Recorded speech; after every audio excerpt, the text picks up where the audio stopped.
కూటమి ప్రభుత్వం వచ్చాక దాడులు కానీ అత్యాచారాలు కానీ బాలికల మీద మైనర్ బాలికల మీద ఇంత జరుగుతున్నా సరే నోరు కూడా మెదపటం లేదు the great honourable deputy chief minister గారు. అదే గత ప్రభుత్వంలో జగన్మోహన్ రెడ్డి గారి హయాంలో ఎన్ని సంక్షేమ పథకాలు అందించినా పేద ప్రజలకి ఎంత మంచి చేసినా సరే దాని గురించి దుష్ప్రచారాలు చేసి ఎన్ని రకాలుగా దుష్ప్రచారాలు చేయాలో, ఎన్ని అబద్ధపు హామీలు చెప్పారో, ఎన్ని అబద్ధపు దుష్ప్రచారాలు చేశాడో అన్ని చేశాడు. ఈ సీమరాజా దగ్గర నుంచి కిర్రా కార్పి దగ్గర నుంచి హైపరాది వీళ్ళందరినీ ఒకే తాటి మీద తీసుకెళ్ళి సీమరాజా అంటాడు ఒక్కొక్కసారి పవన్ కళ్యాణ్ గారి గురించి మాట్లాడే అర్హతే లేదన్నాడు జగన్మోహన్ రెడ్డి గారికి. ఏది ఒక ముఖ్యమంత్రి హోదాలో అన్నాడు జగన్మోహన్ రెడ్డి గారు. మరి ఇప్పుడు ఇదే పవన్ కళ్యాణ్ గారిని మీరు ఎందుకు అడగలేకపోతున్నారు? ఇన్ని జరుగుతున్నాయి కదా అన్నా, మరి మన ప్రభుత్వంలో మరి మనం మాట్లాడకపోతే ఎట్టా అన్నా అని చెప్పేసి మరి మీరు మీ పవన్ కళ్యాణ్ గారి గురించి అడగట్లేదే? భయం మీకు, ఎక్కడ సినిమా ఛాన్సులు రావని మీ భయం. కిర్రా కార్పి కానీ హైపరాది కానీ ఈ సీమరాజు ఏమో జగన్మోహన్ రెడ్డి గారి ప్రభుత్వంలో ప్రతిదీ ట్రోల్ చేశాడు. ఎన్ని సంక్షేమ పథకాలు అందించినా పేద ప్రజలకు ఎంత న్యాయం చేసినా సరే ప్రతిదీ ప్రతి ఇన్సిడెంట్లో జగన్మోహన్ రెడ్డి గారిని ట్రోల్ చేస్తూనే ఉన్నాడు. మరి ఈ కూటమి ప్రభుత్వంలో అంత బాగా నచ్చిందా మీకు? ఈ కూటమి ప్రభుత్వం గురించి మరి మీరేం మాట్లాడట్లేదే? మీరు నిజంగా అంత న్యూట్రల్ అయితే, జగన్మోహన్ రెడ్డి గారికి నిజంగా మీరు అంత అభిమానే అయితే, అభిమానం అంటూనే ప్రజలకి ఎంత చారవేయాలో దుష్ప్రచారం అంత చారవేసి ఇప్పుడు మరి కూటమి ప్రభుత్వం వచ్చాక ఇన్ని దాడులు ఇన్ని అత్యాచారాలు చేస్తున్నా సరే ప్రజలకు ఎటువంటి సంక్షేమం అందకపోయినా సరే మీరు మాట్లాడట్లేదు అంటే జగన్మోహన్ రెడ్డి గారి మీద చేసిన ప్రతిదీ అబద్ధపు ప్రచారం అయితే మీరు ఖచ్చితంగా మేము ఇలాంటి విషయాలన్నింటినీ ఈ సోషల్ మీడియా ద్వారా ప్రజలందరికీ తెలియజేస్తాం మీరు ఎలాంటి దుష్ప్రచారాలు చేశారో ఏంటని.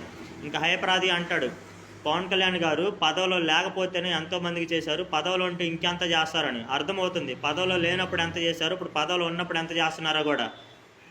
శాంతి భద్రతలు అన్నాడు, ఆయన శాంతంగా ఆయన భద్రంగా ఉన్నాడు. కానీ రాష్ట్రంలో ఆడపిల్లలు శాంతంగా లేరు, ఆడపిల్లలు భద్రంగా లేరు. హైపరాది మీకు ఆ శాఖ ఈ శాఖ ఎందుకు, పవన్ కళ్యాణ్ తిట్టే శాఖ ఒకటి పెట్టుకోవచ్చుగా అను.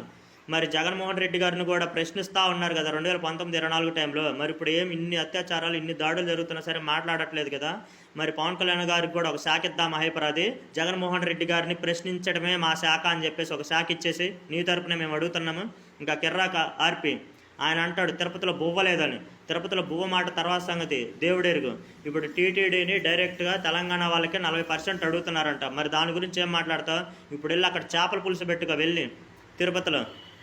ఒకటి కాదు రెండు కాదు ఎన్ని దుష్ప్రచారాలు చేయాలో అన్ని దుష్ప్రచారాలు చేశారు మీరైతే. హైపరాది అయితే మరీ దారుణంగా, సీమరాజు అయితే ఇంకా మరీ ఘోరంగా. మరి ఇప్పుడు మాట్లాడే ఈ కూటమి ప్రభుత్వం గురించి సంక్షేమ పథకాల్లో వాళ్ళు ఇచ్చిన సూపర్ 6 గురించి మనం మాట్లాడదాము. తల్లికి వందనం లేదు, ఆడబిడ్డ నిధి లేదు, 3 సిలిండర్ గ్యాస్ లేదు, రైతు భరోసా లేదు, ఎక్కడ ఇది హాస్పిటల్స్లలో సరైన వైద్యం లేదు, మధ్యాహ్న భోజనం పథకంలో పిల్లలకి సరైన భోజన సదుపాయాలు లేవు, యూనిఫామ్లు లేవు. మరి దీని గురించి మాట్లాడరే? అభివృద్ధి ఎక్కడా జరగట్లేదు, ఉద్యోగాలు ఎక్కడా లేవు, ఖజానాల్లో డబ్బులు లేవని మళ్ళీ దీని గురించి కూడా జగన్మోహన్ రెడ్డి గారిని టార్గెట్ చేస్తూ ఉన్నారు. ఖజానాలో డబ్బులు లేవన్న సంగతి కూడా మాజీ ముఖ్యమంత్రి గారికి తెలియదు అంటారా? ఒక ఆర్టీఐ రైట్ టు ఇన్ఫర్మేషన్ అనే ఒక యాక్ట్ పెడితే ఖజానాలో ఎంత డబ్బు ఉందనేది కూడా చెప్పరంటారా చంద్రబాబు నాయుడు గారికి? ఆ మాత్రం కూడా తెలియకుండానే విజనరీ లీడర్ అయ్యారా? ప్రజలకి ఎంత మంచి చేయాలో అంత చేశారు జగన్మోహన్ రెడ్డి గారు. పేద ప్రజల గుండె చప్పులలో ఎప్పుడు జగన్మోహన్ రెడ్డి గారు ఉంటారు. ఆ ఒక్క మాట మీ పవన్ కళ్యాణ్ గారిని కానీ మీ చంద్రబాబు నాయుడు గారిని కానీ వాళ్ళ లైఫ్ టైం సెటిల్మెంట్ అనిపించుకోగలరా? అడగండి మీరు. ఒక్కళ్ళ చేత అనిపించుకోమనండి, అనిపించుకోలేరు. ఏదైనా సరే జగన్మోహన్ రెడ్డి గారు ప్రారంభించిన ప్రతిదీ వీళ్ళు కాపీ కొట్టారు, చేస్తూనే వెళ్ళారు. పెన్షన్ పంపిణీ దగ్గర నుంచి ఈ తల్లికి వందనం ఏదైనా సరే. తల్లికి వందనంలో ఎంతమంది పిల్లలు ఉంటే అంతమంది పిల్లలకి 15,000 వేస్తామని చెప్పేసి హామీ ఇచ్చారు. నిజంగా అది సాధ్యమేనా? మీకు తెలియదా? మరి దీని గురించి మీరేం ట్రోల్ చేయరా? ఇప్పుడు శ్రీలంక అవదా అని చెప్పేసి మీరేం మాట్లాడరా? హైపరాది కానీ సీమరాజా కానీ కిర్రా కార్పి కానీ. ఇంకా కిర్రా కార్పి మొన్న అన్నాడు 99% యాడ్ చేసినావు అని చెప్పేసి ఏవో చెప్పుకొచ్చాడు. మరి వీళ్ళు ఇచ్చిన హామీలలో ఏవేం చేశారో నువ్వు చెప్పు, ఒక ప్రెస్ మీట్ పెట్టి నువ్వు చెప్పేసి. హైపరాది నువ్వు కూడా ఇప్పుడు వచ్చి మాట్లాడు. కరోనా టైంలో మీరు అందరూ ఎక్కడికి వెళ్ళారు? ప్రతిదీ జగన్మోహన్ రెడ్డి గారు ప్రజలకు అందాల్సిన ప్రతి ఒక్క సంక్షేమం కానీ ప్రతి ఒక్కటి రేషన్ దగ్గర నుంచి హాస్పిటల్కి సంబంధించి సేవలు అందుకున్న ప్రతి ఒక్కరు తెలుసు కరోనా టైంలో. మరి మీరు అందరూ అప్పుడు ఎక్కడికి వెళ్ళారు? పవన్ కళ్యాణ్ గారు కానీ చంద్రబాబు నాయుడు గారు కానీ మీ సినిమా వాళ్ళు కానీ సీమరాజా కానీ జగన్మోహన్ రెడ్డి గారు దగ్గరుండి అన్ని పనులు చూసుకున్నా సరే జగన్మోహన్ రెడ్డి గారిని ఆ రకంగా ట్రోల్స్ చేసి దుష్ప్రచారాలు చేసి ప్రజలకి ఒక లేనిపోయినంత క్రియేట్ చేయించి ఇది చేశారు మీరందరూ. కానీ ఖచ్చితంగా చెప్తున్నాం కదా, ఈ సోషల్ మీడియా వేదికగా మేము స్టార్ట్ చేస్తాము. ప్రతిదీ జగన్మోహన్ రెడ్డి గారు చేసిన ప్రతిదీ అభివృద్ధి దగ్గర నుంచి సంక్షేమం దగ్గర నుంచి రైతు భరోసా కేంద్రాలు కానీ హెల్త్ క్లినిక్లు కానీ ఉద్దానం గురించి కానీ ఆయన కట్టించిన హార్బర్లు కానీ ఏదైనా సరే ప్రతిదీ ప్రజలకి చేరవేసే పనిలోనే ఉన్నాము. ఖచ్చితంగా ఆ ప్రభుత్వానికి ఈ ప్రభుత్వానికి మధ్య వ్యత్యాసం చూపించే తీరుతాం. సీమరాజకు కానీ హైపరాదికి కానీ అలాగే కిర్రా కార్పిక్ కానీ. జై హింద్.